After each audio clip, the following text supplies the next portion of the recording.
এটা খুব সুন্দর একটা সহজ কথা, যে জিনিসটা মানুষকে মুক্তির দিকে নিয়ে যেতে পারে বা ক্ষমতা দিতে পারে, সেই জিনিসটাই জীবনে বাধা হয়। যে জিনিসটা বাধা হয় সেটাকেই নিজের কাজে লাগিয়ে নেওয়া যায়। যেমন কামিনী কাঞ্চন ঠাকুর বলছেন, কিন্তু যখন বিয়ে হয়, স্বামী স্ত্রী বিয়ে করে, তখন নিজের মনকে পুরো জগৎ থেকে গুটিয়ে এনে একটি জায়গায় রেখে দেয়। এটা এখন ধর্ম সাধনার পথ হয়ে যায়।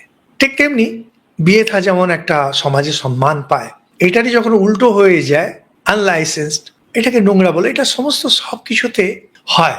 যখন একটা জিনিসকে নিয়ম করে করা হয়, কম মাত্রায় করা হয়, ওটা তখন মানুষকে শ্রেষ্ঠের দিকে নিয়ে যায়। কারণ ওখানে ত্যাগ রয়েছে। যেমন ধরুন, সাপে যখন কামড়ায়, প্রচুর বিষ ঢালে, মানুষ মরে যায়। সেই বিষটাকে যখন সারাতে হয়, তখন অ্যান্টিভেনাম দিতে হয়।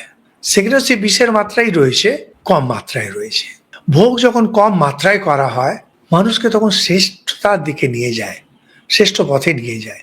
এটাই যখন একটু বেশি মাত্রা হয়ে যায়, অজীর্ণতার মতো, বেশি খেলে পেট খারাপ হয়, বেশি ভোগ করলে সমস্ত সংস্কার নষ্ট হয়ে যায়।